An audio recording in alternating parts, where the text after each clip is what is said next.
महाराष्ट्रातील ताज्या आणि महत्त्वपूर्ण बातम्या पाहण्यासाठी आजच आमच्या रॉयल मीडिया न्यूज चॅनलला सबस्क्राइब करा आणि बेल आयकॉन प्रेस करा। देवेंद्र जी, हमने लगातार सुना कि हम वोट जिहाद की बात कर रहे थे, पर अभी आपने एक वीडियो दिखाया, वो क्या समझना चाहिए जनता को उसके बारे में? देखिए, जो मिस्टर नोमानी है उलेमा काउंसिल के पर्सनल लॉ बोर्ड के प्रमुख, उन्होंने तो सीधा ऐलान कर दिया कि हम वोट जिहाद कर रहे हैं और हमारे सिपा सालार शरद पवार जी है और हमारे अजीम सिपा सालार उद्धव ठाकरे जी है और हमारे अजीम सिपा सालार राहुल गांधी है। तो जो हम कह रहे थे वो बात बिल्कुल सच है।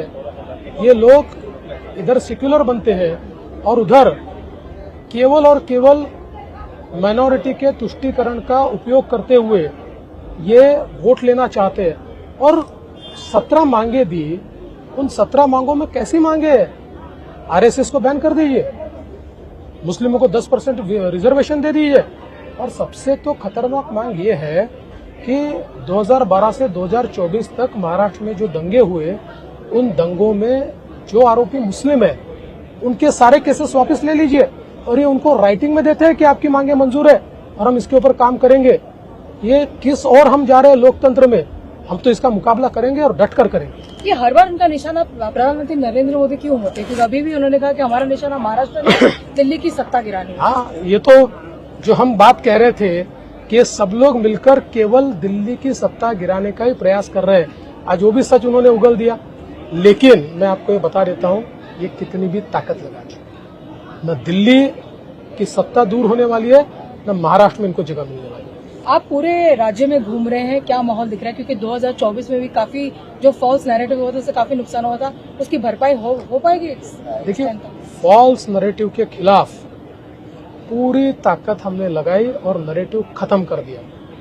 अब कोई फॉल्स नैरेटिव नहीं चलेगा। लोगों में ये भावना है कि हमारी यूती की सरकार ने अच्छा काम किया है, जनता हमको चुनकर देना चाहती है, जनता हमको चुनकर देगी।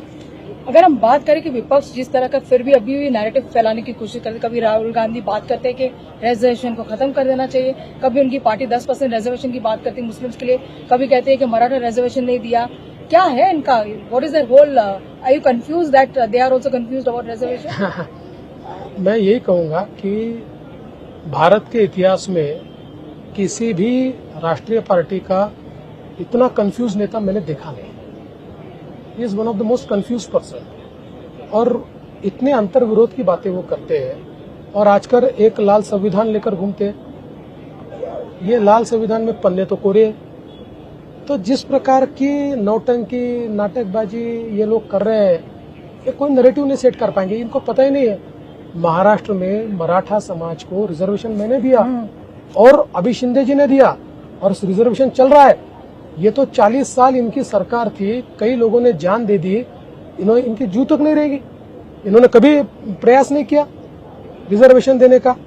तो ये बोल वचन देने वाले लोग हैं। ये जो लोग कहते हैं कि हम महिलाओं के अधिकार के लिए फाइट करेंगे, वही पहले लाड़की बहनी योजना का विरोध करते हैं और फिर अपने मैनिफेस्टो में इसको दोबारा अनाउंस करते हैं। Do you think they have lost the plot as far as the women vote is also concern?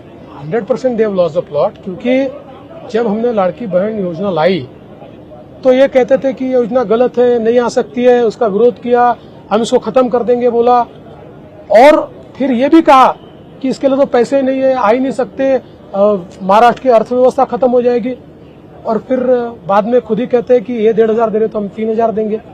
तो मुझे लगता है इनको एक आदत हो गई है। क्या होता है कि जो सही आदमी होता है ना, उसको झूठ बोलने में शर्म लगती है, इनको शर्म ही नहीं आता झूठ बोलने में, ये प्रॉब्लम है।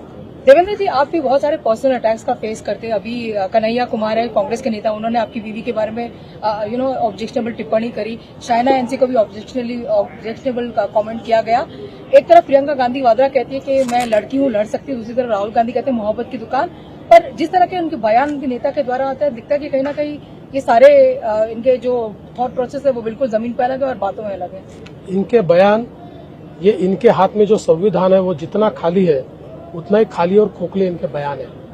और जहां तक मेरा सवाल है, मैंने तो पिछले 5 सालों में, चाहे वो कांग्रेस हो, चाहे उद्धव ठाकरे की पार्टी हो, चाहे शरद पवार की पार्टी हो, या इनके सारी ट्रोल आर्मी हो, इनकी इकोसिस्टम हो, इन सब ने मुझे, मेरी पत्नी को लगातार ट्रोल किया, लगातार हमारे ऊपर गंदे प्रकार के मीम बनाए, घोस्ट अकाउंट्स तैयार करके उसके माध्यम से जितने नीचे जा सकते थे उतने नीचे गिरकर उन्होंने काम किया।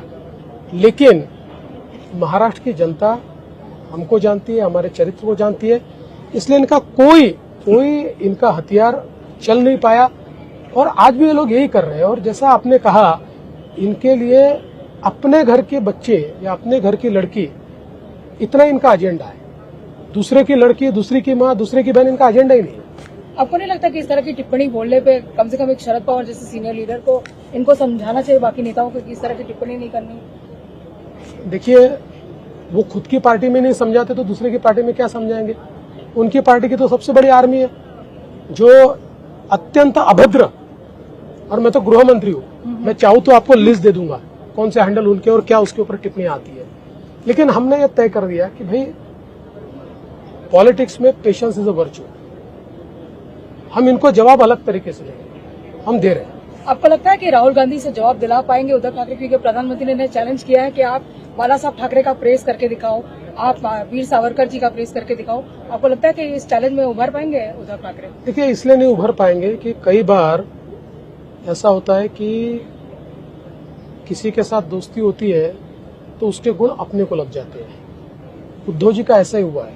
उद्धव जी ने स्वयं ही हिंदू हृदय सम्राट बोलना छोड़ दिया। अब वंदनीय शिवसेना प्रमुख बाला साहब ठाकरे कहा जाता है। जब वो खुद नहीं कर रहे हैं, अपने पिता को वो खुद हिंदू हृदय सम्राट नहीं कहना चाहते, तो वो कहां से राहुल गांधी से कहलवाएंगे? उल्टा राहुल गांधी ने उनको कहा कि नहीं कह सकते आप, बंद कर दिया उन्होंने कहना। एक सवाल ये भी बनता है क्योंकि फाइनेंशियल कैपिटल है मुंबई और महाराष्ट्र एक बहुत बड़ा राज्य है।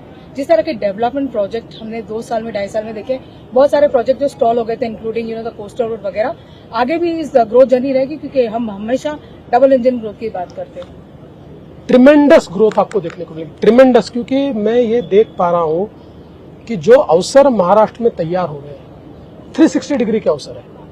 चाहे वो इंडस्ट्रियल इन्वेस्टमेंट हो, चाहे न्यू टेक्नोलॉजी हो, चाहे इंफ्रास्ट्रक्चर हो, चाहे खेती हो, चाहे पोर्ट हो, चाहे एयरपोर्ट हो, चाहे मेट्रो हो, चाहे रेलवे हो, अनप्रेसिडेंटेड यहाँ पर अवसर तैयार। और हम फाइनली बुलेट ट्रेन देख पाएंगे जो कि काफी टाइम से लैंड एक्विजिशन जब तक आप नहीं आए तब तक शुरू किया। हाँ, मैंने पूरा लैंड एक्विजिशन कर दिया, काम भी शुरू हो गया, आपको जरूर बैठाऊंगा।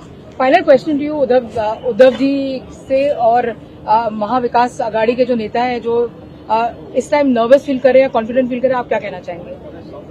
देखिए, मैं इतना ही कह सकता हूँ, वो नर्वस है या कॉन्फिडेंट है मुझे पता नहीं है, लेकिन हम पूरे तरीके से आश्वस्त हैं, कॉन्फिडेंट है, क्योंकि जनता में जा रहे हैं तो जनता का जो आशीर्वाद मिल रहा है वो हमारा कॉन्फिडेंस बढ़ा रहा है। हम कॉम्प्लेसेंट नहीं है, हम ये मानते हैं कि कोई भी चुनाव टफ होता है, बट हमको एज दिख रही है, लोगों का प्यार दिख रहा है। हमें एक सवाल आपसे जरूर पूछना पड़ेगा, हालांकि I know that you are very good at ducking questions. ये जो भारतीय जनता पार्टी के जो कार्यकर्ता है वो चाहते हैं कि इस बार भाजपा का मुख्यमंत्री बने, आपके बीच खड़े चाहते हैं आप मुख्यमंत्री बने, क्या कहेंगे उनसे? कि हर पार्टी के कार्यकर्ता को ये हमेशा ही लगता है कि अपनी पार्टी का मुख्यमंत्री बनना चाहिए। तो आज नहीं, जब भी हम राजनीति में होते हैं, हमारी पार्टी वालों को ये लगता है कि अपना मुख्यमंत्री होना चाहिए। लेकिन हमारे अलायंस ने तय कर लिया है और हमारे नेता और देश के गृह मंत्री अमित शाह जी ने ये घोषित किया है कि चुनाव के बाद तीनों पार्टियां साथ में बैठेगी और इसका फैसला करेगी। मुझे ऐसा लगता है कि हमने उसका इंतजार करना चाहिए। 23 तारीख को पूर्ण बहुमत आएगी, ऐसा लग तो रहा है आएगा। महाराष्ट्रातील ताज्या आणि महत्त्वपूर्ण बातम्या पाहण्यासाठी आजच आमच्या रॉयल मीडिया न्यूज चॅनलला सबस्क्राईब करा आणि बेल आयकॉन प्रेस करा।